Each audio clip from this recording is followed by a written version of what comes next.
Welcome guys, आपका फिर से स्वागत है एक नई क्लास के साथ। मैं हूं दीपक और आज की हम क्लास में क्लियर करेंगे पशु औषधियों के प्रकार एवं प्रयोग।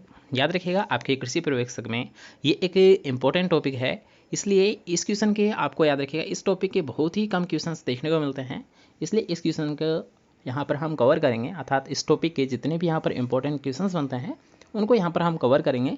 तो याद रखिएगा, क्लास को आपको एंड तक ज़रूर देखना है ताकि आपको पशु औषधियों के प्रकार एवं प्रयोग के जितने भी क्वेश्चंस हैं वो यहाँ पर आपको देखने को मिल जाए। इसके अलावा जैसे कि कौन से क्वेश्चन एग्जाम में पूछे गए हैं उनके बारे में भी यहाँ पर हम डिस्कस करने वाले हैं। ठीक है, तो बिना कोई टाइम वेस्ट किए क्लास को स्टार्ट करेंगे। तो आज का जो हमारा फर्स्ट क्वेश्चन यहाँ पर रहने वाला है वो रहेगा कि पशुपालन प्रबंधन अर्थात एनिमल मैनेजमेंट के प्रसंग में निम्न में से कौन सा कीटाणुनाशक के रूप में प्रयुक्त नहीं होता है।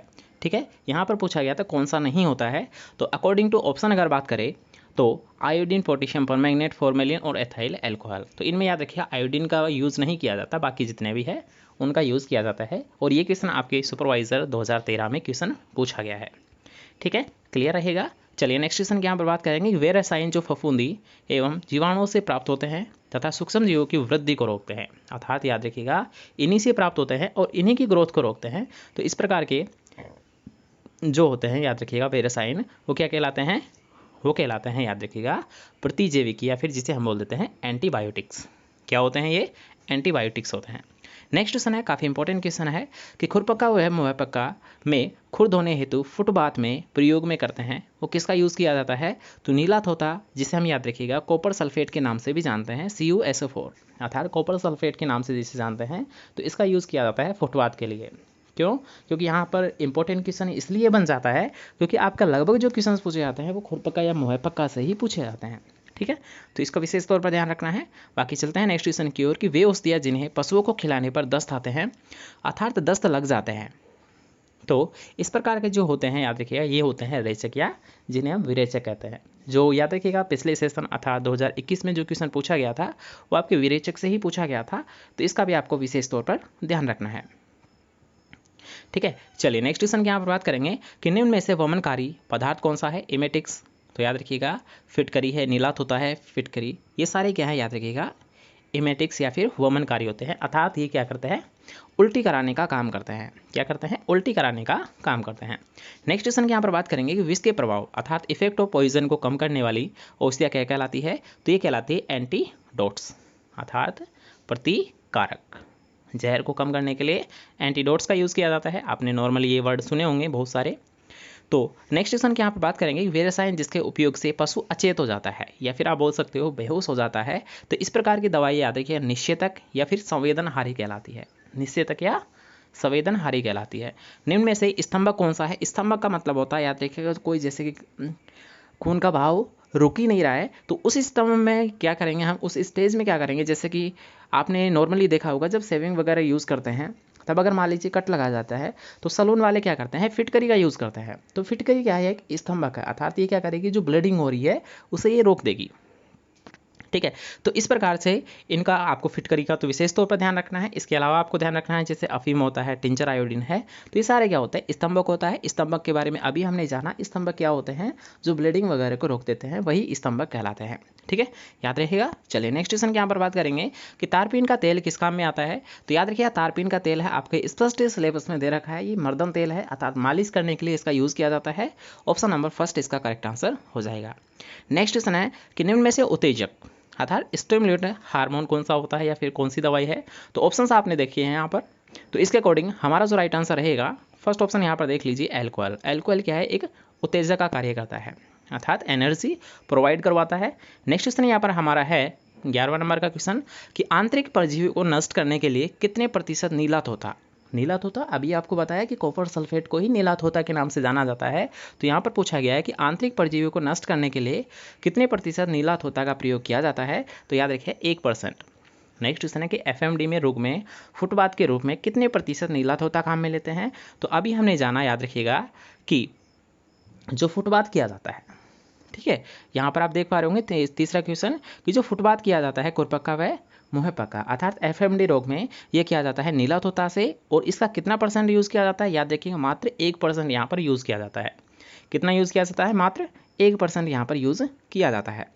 तो ये याद रहेगा। चलिए नेक्स्ट क्वेश्चन की यहाँ पर बात करेंगे, जिसमें आपको पूछा गया है कि आंख व गर्भाशय धोने के लिए कितने प्रतिशत फिटकरी जिसे इंग्लिश में कह देते हैं एलएम का प्रयोग करते हैं, तो 2 से 5%। ये क्वेश्चन काफ़ी इंपॉर्टेंट है, याद रखिएगा कि आंख व गर्भाशय, इसका विशेष तौर पर ध्यान रखिएगा, ये काफ़ी इंपॉर्टेंट यहाँ पर क्वेश्चन बन जाता है कि आंख व गर्भाशय धोने के लिए कितने प्रतिशत फिटकरी का यूज़ किया जाता है, तो 2 से 5% फिटकरी का यहाँ पर यूज़ किया जाता है। ठीक है। नेक्स्ट क्वेश्चन है कि गाय भैंस का पेट साफ करने के लिए मेक सल्फ का यूज़ किया जाता है, वो कितनी मात्रा में किया जाता है, कितनी ग्राम यहाँ पर मेक सल्फ के रूप में यूज़ की जाती है, तो 250 से 450, अर्थात 250 से 450 ग्राम यहाँ पर मेक सल्फ का यूज़ किया जाता है पेट साफ करने के लिए। आपके सिलेबस में, इसलिए इसको भी आप देखिएगा। नेक्स्ट क्वेश्चन यहाँ पर बात करेंगे, पशुपालन का फर्श दीवार कितने प्रतिशत फिनाइल घोल का यूज़ किया जाता है, अर्थात जब आप पशु पालते हो तो वो जो उसका शेड होता है, तो उसकी अगर आपको सफाई करनी है तो उसके लिए जो फिनाइल का यूज़ किया जाता है वो मात्र 1% का यहाँ पर यूज़ किया जाता है। नेक्स्ट क्वेश्चन है कि एंटीडोट के रूप में सर्वोत्तम 2% इंजेक्शन हेतु दवा है, तो वो कौन सी होती है, याद रखिए किसका यूज़ किया जाता है, तो ये यूज़ किया जाता है पोटेशियम परमैंगनेट का। नेक्स्ट क्वेश्चन है कि छोटे पशुओं को औषधि देने की सर्वश्रेष्ठ विधि कौन सी है, तो वो होती है, याद रखिएगा, गोली के रूप में दी जाती है। जो मेथड यहाँ पर पूछा गया है कि कौन सा मेथड सबसे उपयुक्त रहता है, तो गोली के रूप में, किनको, छोटे पशुओं को।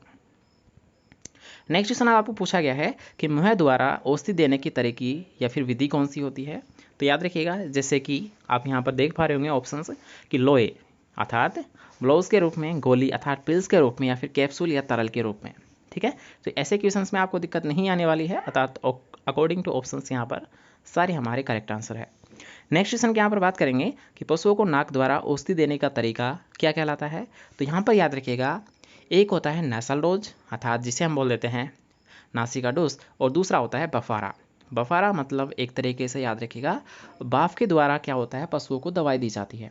ठीक है, तो ये भी क्या है, एक तरीके का मेथड है, किसके द्वारा, नोजल के द्वारा अर्थात नोज के द्वारा। ठीक है, तो नॉर्मली याद रख सकते हो, इसमें कोई कन्फ्यूजन वाली बात नहीं है। तो नेक्स्ट क्वेश्चन के यहाँ पर बात करेंगे कि पट्टी बांधना, पुल्टिस बांधना, लेप करना, औषधि देने का कौन सा तरीका है, तो यहाँ पर पहले हम सारे ऑप्शंस देख लेते हैं। प्रजनन अंगों द्वारा, नाक द्वारा, बाह्य अंगों पर औषधि लगाने, या फिर मुंह द्वारा। तो याद रखिएगा इसका जो राइट आंसर रहेगा वो कौन सा रहेगा, बाह्य अंगों पर औषधि लगाना। क्यों, क्योंकि हम बात करें जैसे पट्टी बांधेंगे, पुल्टिस बांधेंगे, लेप करेंगे, तो ये जो सारे कार्य हैं वो कहाँ पर किए जाएंगे, स्किन के आउटर लेयर पर किए जाएंगे अर्थात बाहर साइड किए जाएंगे, इसलिए बाह्य अंगों पर औषधि लगाना के एक मेथड होते हैं।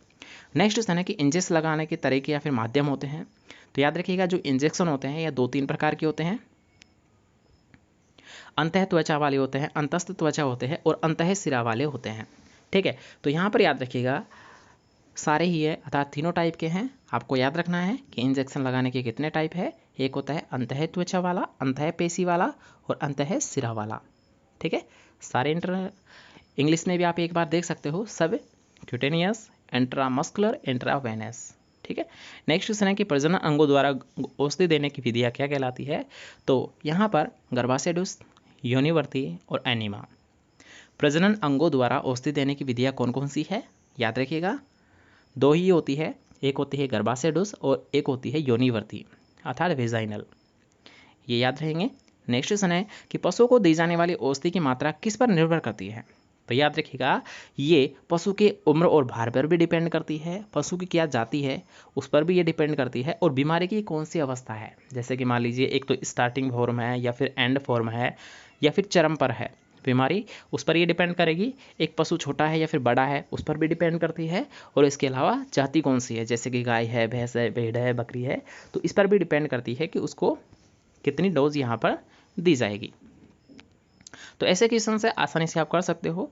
तो यहाँ पर 1-2 क्वेश्चन और करेंगे, बाकी यहाँ पर नॉर्मल क्वेश्चन है, आप यहाँ पर देख सकते हो।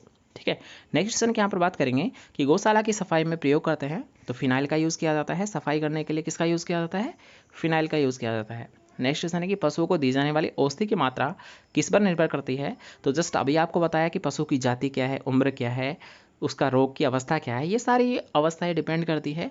नेक्स्ट क्वेश्चन के यहाँ पर बात करेंगे कि इंजेक्शन लगाने से पूर्व सुई एवं लगाने वाले स्थान को किससे साफ करते हैं, तो आप सभी को पता है स्पिरिट से।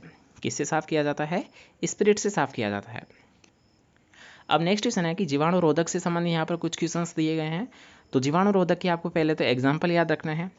जैसा कि फिनाइल है, कार्बोलिक एसिड है, पोटेशियम परमैंगनेट है जिसे हम लाल दवा भी कहते हैं, और लाइजोल है। याद रखिएगा, आपको कैसे याद रखना है, जीवाणुरोधक के एग्जाम्पल विशेष तौर पर आपको ध्यान रखना है, यहाँ पर आप हाईलाइट यूज़ कर सकते हो, ठीक है। तो इनको आपको विशेष तौर पर ध्यान रखना है। इस टाइप के क्वेश्चन है वो काफ़ी इंपॉर्टेंट रहते हैं, जैसे कार्बोलिक अम्ल है, पोटेशियम परमैंगनेट है या फिर लाइजोल है, ये जीवाणुरोधक के एग्जाम्पल होते हैं। जैसे कि यहाँ पर क्वेश्चन आपको पूछा गया था कार्बोलिक अम्ल क्या होता है, एग्रीकल्चर सुपरवाइजर 2012 में ये क्वेश्चन आपको पूछा गया है। तो यहाँ पर याद रखें ये होता है जीवाणुरोधक। अभी हमने जाना कार्बोलिक अम्ल क्या है, जीवाणुरोधक होता है। रसायन जो फफूंद अथवा जीवाणुओं के द्वारा प्राप्त होते हैं और अन्य सूक्ष्म जीवों की वृद्धि को रोकते हैं, उन्हें हम क्या कहते हैं। तो जस्ट ये हमने अभी सोल्व किया था, इन्हें हम कह देते हैं, याद रखिएगा, एंटीबॉडीज़, ठीक है। नेक्स्ट क्वेश्चन है कि औषधियाँ जो जीवाणुओं की वृद्धि रोकती है लेकिन जीवाणु को नष्ट नहीं करती है। याद रखिए, उनकी ग्रोथ को तो रोक देती है लेकिन पूर्ण रूप से उन्हें नष्ट नहीं करती है। तो इस प्रकार की जो दवाई होती है वो क्या कहलाती है, चलिए बताएंगे।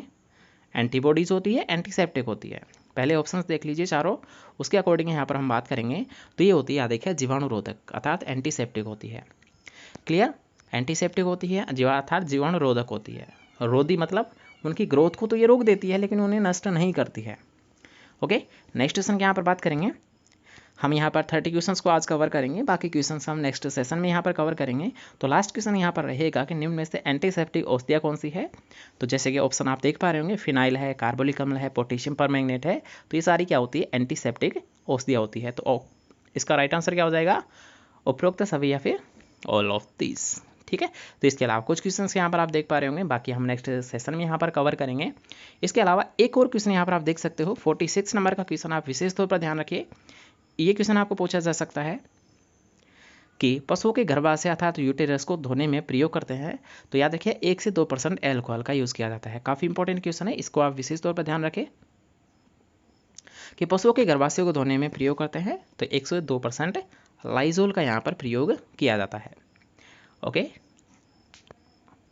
चलिए मिलते हैं नेक्स्ट सेशन में। आई थिंक आज की क्लास आपको पसंद आई होगी और औषधियों से संबंधित आपको कुछ यहाँ पर इंपॉर्टेंट क्वेश्चंस भी देखने को मिले होंगे, ठीक है। तो क्लास पसंद आए तो वीडियो को शेयर कर दीजिए और चैनल पर नहीं हो तो चैनल को सब्सक्राइब करना बिल्कुल ना भूलें। चलिए मिलते हैं नेक्स्ट क्लास के साथ। Bye bye, take care.